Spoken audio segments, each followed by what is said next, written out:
My name is Julio Valdez. I was born in the Dominican Republic and I live in New York for 25 years. I always wanted to be an artist. I always imagined myself creating paintings and creating my own universe in visual arts.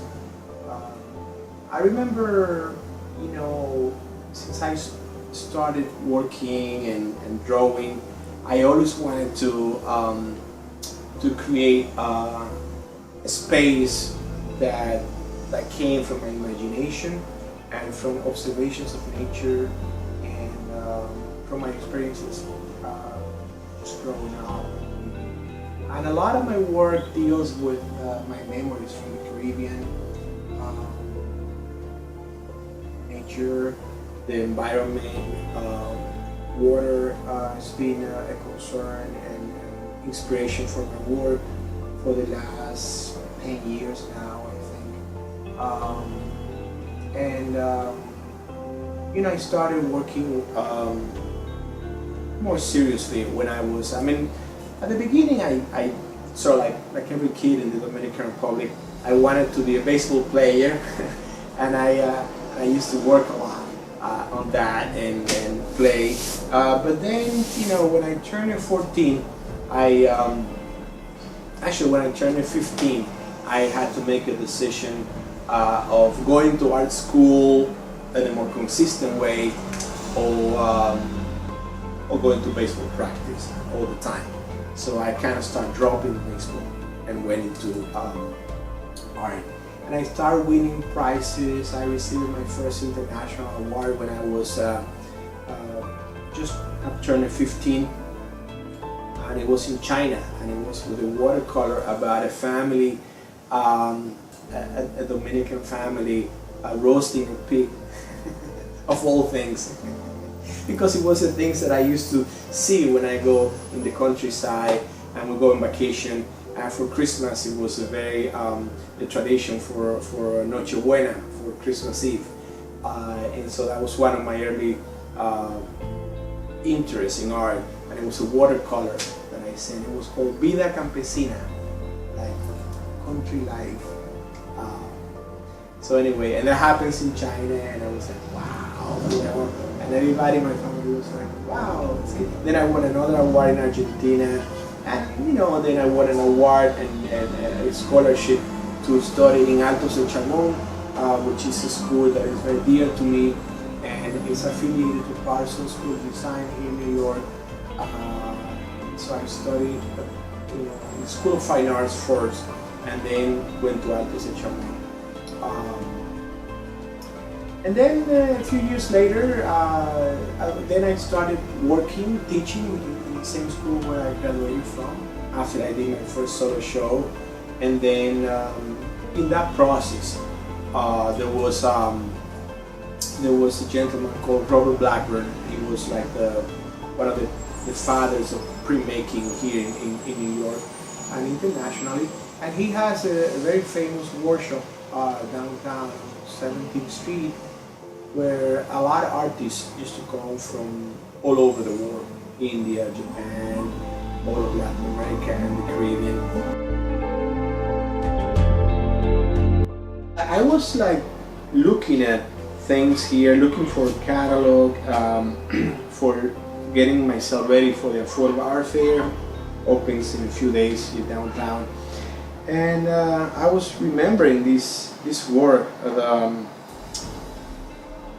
Figura Fragmentada, Fragmented Figure. That is it's a pivotal work in my career because it was a piece that I did in transition. I was living in Altos de Chamón in the Dominican Republic, and at that moment I won the fellowship to come to New York to work with Robert Blackburn, master printer Robert Blackburn. And this is one of the pieces that I started in the silkscreen department in Altos de Chamón, and then with the press that we had there, it's a silkscreen and colorgraph. And then I finished it here at Blackburn. It was one of the first projects that I finished here. And then I sent it to the National Biennials of Fine Art in visual arts in the Dominican Republic, and I won first prize with this particular piece. And it's amazing how quick time passed. That it's been like 30 years this year of my first solo show, and it was quite a way to celebrate this 30th anniversary with representing the Dominican Republic at the Venice Biennial in Italy that started in May and ends in November of this year, and also with a solo show that opens at June Kelly Gallery in November 15. One of the things that I always think about, and people always ask me, how was your work when you were living in the Dominican Republic, and how has the work changed by being in New York? I would say the kind of work that I was doing when I was living back in Chabón and in the Dominican Republic, it deals more with the earth, with the mythology of the earth, with the ancestral teachings and the ancestral feeling that the mythology of the Taínos mythology and the African, the syncretism that we have in our culture, and the creation myth.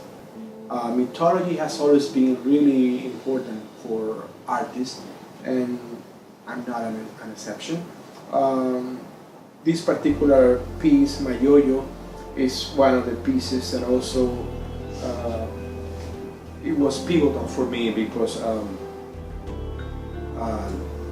it deals with the culture that popular culture, different feelings and creencias, belief that the campesinos had about la ciguapa, and the people is the woman that comes out at night with the feet turning it backward, and you can never know exactly where it's going. Essentially, my work was more rooted in a more local mythology. And then by coming to New York in December 1993, and then 94, starting with Bob Blackburn, my work, like the work that I was doing here in Santo Domingo, it started to change. And this is a piece that it's more like a transition piece.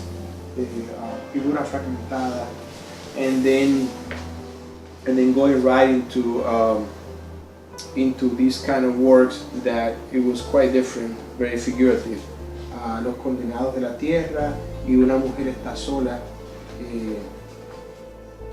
en donde, o sea, tú puedes ver la increíble diferencia en los estilos de trabajar. Y bueno, trabajar aquí en New York es como la semilla de mi manera de trabajar. Empezó allá, en Altos de Chabón, y con la cultura caribeña, más la parte mitológica, pero al llegar a New York, que es una ciudad muy multicultural, es como tener un pot. It's like having a pot that is larger to grow. And I started to have one idea, and I was able to look at it from different angles and using different mediums, different pre-making processes, combining with collage, drawing, and I started to expand my creative repertoire. Then when I went back to painting in the fall of '94 with my first studio here in New York, in the East Village, and that's when I started to work with really more figurative aspects of my work. Then moving to East Harlem, being here in East Harlem, where I've been for 22 years already, almost 23. It's been really, it has marked my identity because it has reaffirmed my culture. This is a legendary neighborhood, Spanish Harlem, and something that was also very important for me was poetry and music, and that was very alive here, and also your roots. You know, it was a Latino neighborhood, even though I'm always been one of a contemporary artist, not necessarily labeled as this or that. But for me, art, it doesn't happen in a vacuum. It happens in a cultural context and in a given time and in a given place. And so being in a neighborhood where you could still say good morning to people and everybody kind of like people knew each other, it was just an emotional and cultural cushion. I could say it that way. For me.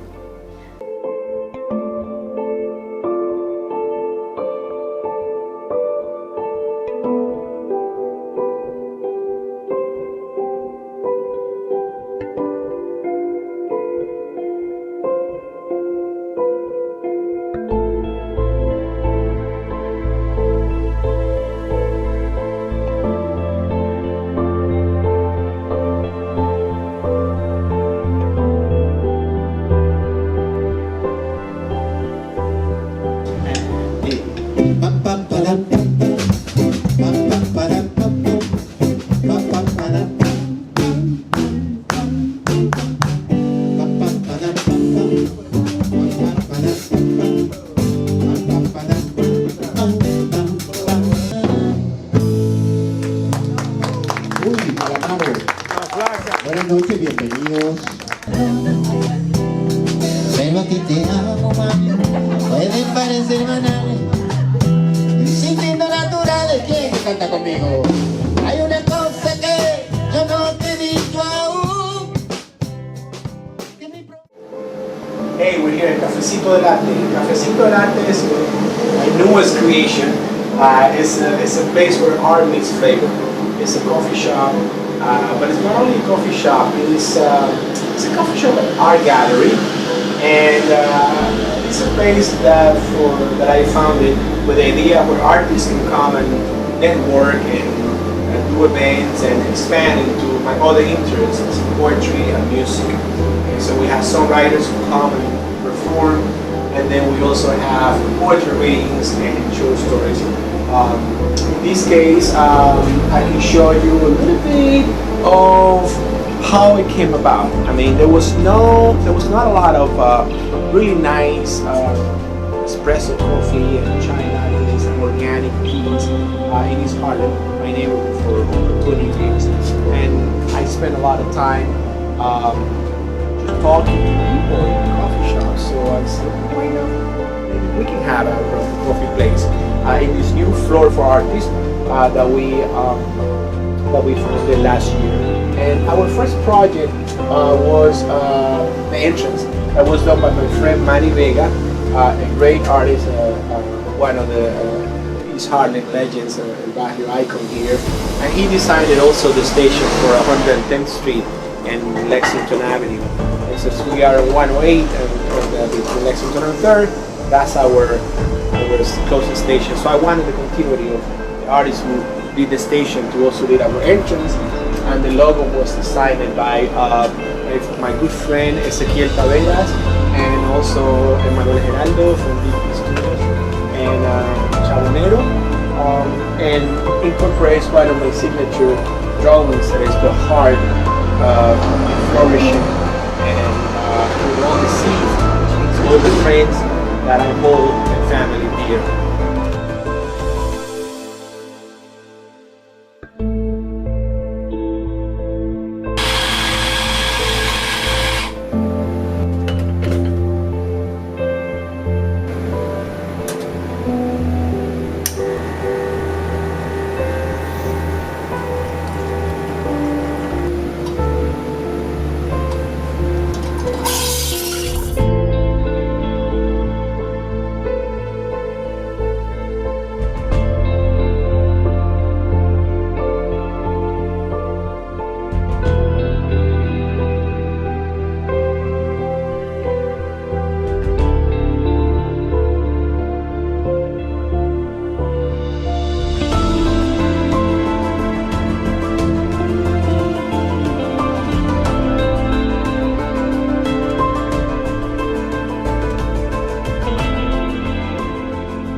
Island Man series kind of opened the pathway to this series of self-portraits that I created. It's called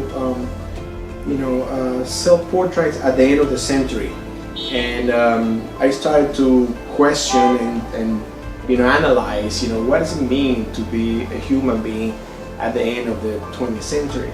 So I started to work in this series 1998, and this piece, self-portrait at the end of the century, and self-portrait with roots, with my raíces, my roots, were presented at the Cuenca Biennial in Ecuador, and these were part of the pieces that were selected by Latin American masters, the gallery that I work with in Los Angeles, to be part of the first series of pieces that they incorporated in my first solo show there at the gallery back in 2000. This piece, Self-Portrait with Roots, is now in the collection of the Museum of Latin American Art in Long Beach. Yeah, once this series of works, the Self-Portrait at the end of the century, Self-Portrait with Roots, that series started evolving into this series that I call Travesías, Journeys. And it was a very successful series because I received a lot of recognition. I was able to go to the international painting festival in Cannes-sur-Mer in France, and with this piece Tocando Fondo that as you can see is related to this series, and Te regalo una rosa, I give you a rose, that is inspired in the first line of the poem by Pablo Neruda, and Juan Luis Guerra used it also for Bachata Rosa. It's the first line on the Bachata Rosa song by Juan Luis.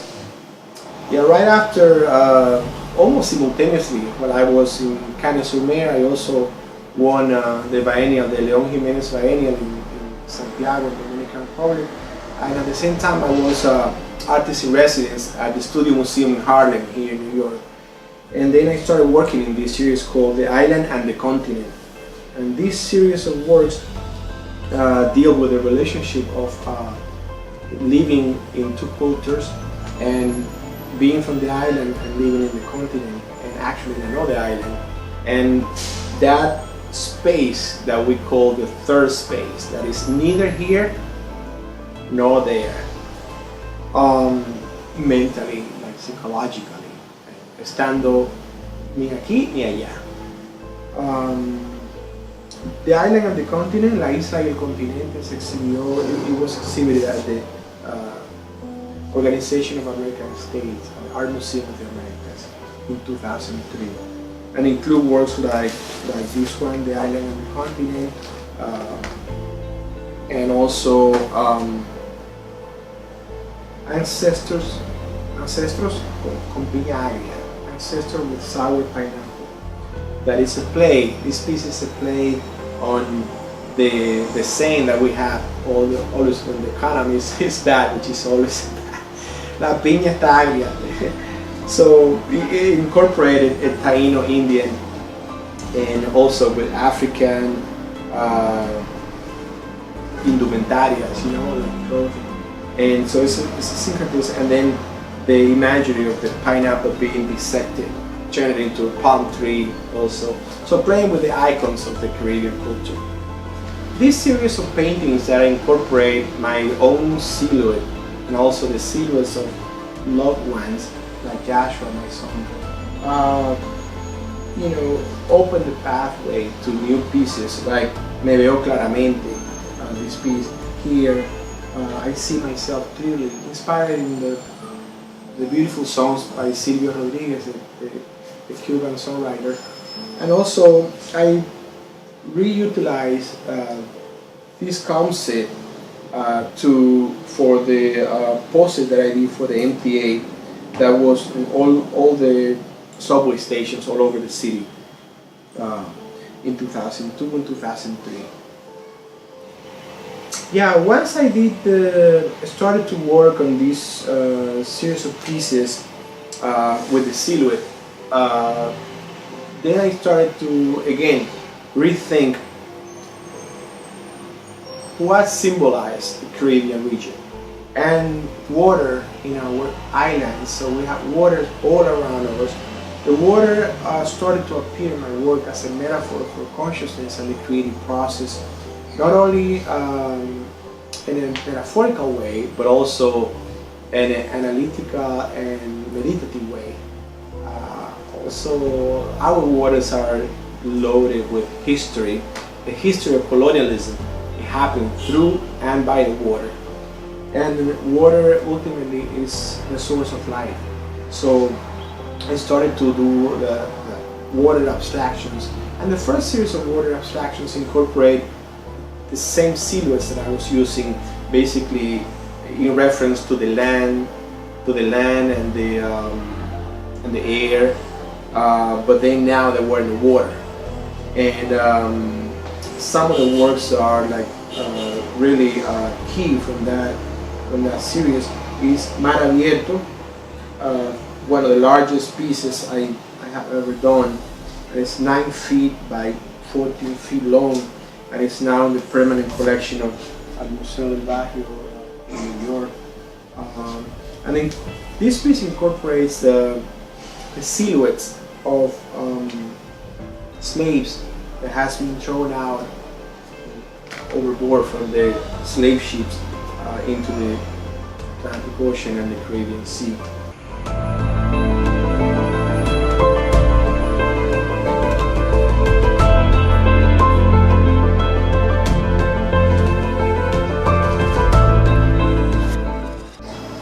Yeah, my latest exhibition at June Kelly Gallery in Soho, and it was also presented at Latin American Masters in Santa Monica in California, was titled Dreams and Reflections.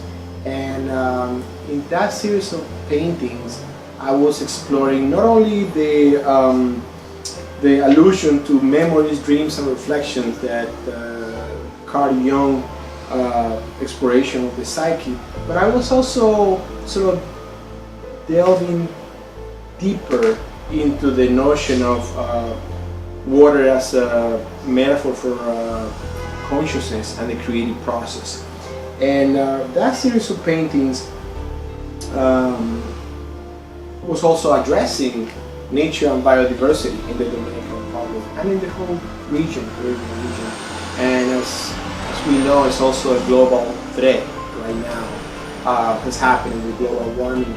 And that exhibition was very well received by the critics and by curators and specialists, and it was the reason, or one of the reasons that made the organizers and the juror, the commissary for the Venice Biennial in Italy, to select me as one of the artists representing the Dominican Republic for the 58th International Exhibition in Venice, Italy, which is happening now, starting in May, and it will be up until November 24.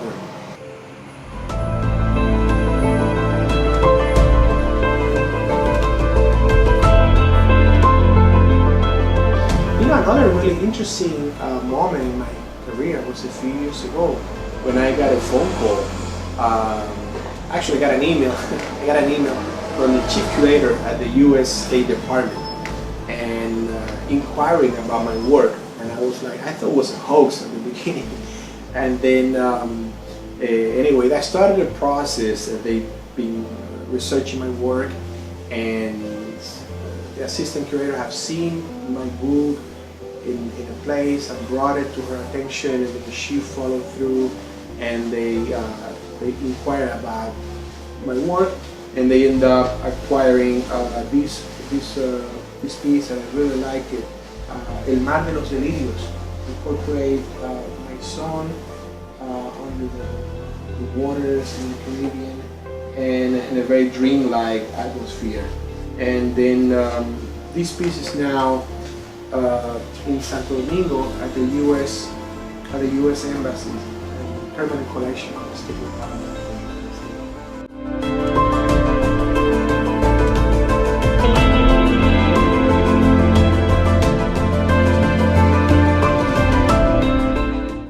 Haber exhibido en la Bienal de Venecia, en Italia, es la culminación de un sueño hecho realidad para cualquier artista, así que estoy sumamente agradecido. To be able to exhibit at the Venice Biennial in Italy has been quite a blessing, and I feel very humble for that experience. The theme of the exhibition is May You Live in Interesting Times, and this is the general theme, but there's many sub-themes under that umbrella theme. For our pavilion in the Dominican Republic is nature and biodiversity in the Dominican Republic.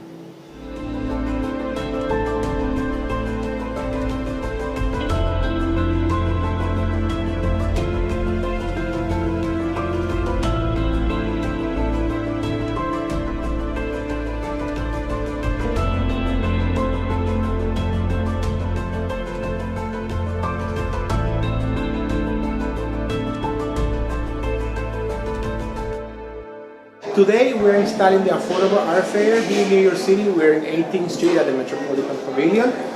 This is the fall edition. This fair happens twice a year in the spring and the fall, and I've been doing it for about 12 years. In this particular edition, I'm putting a focus in my own work, paintings, prints, and edition prints. Unique prints, monotypes, and edition prints. And also we're showing Beth Barry, Marta Gutierrez, Eliana Perez, Ezequiel Taveras, and Eric Celariel. So we're 6 artists all together, and we have a variety of sculpture, ceramics, unique prints, edition prints, and drawings, Eliana's drawing. And this fair, I've been doing it for just over 20 years, and it's one of the main events in New York City, so I'm very happy to be part of it.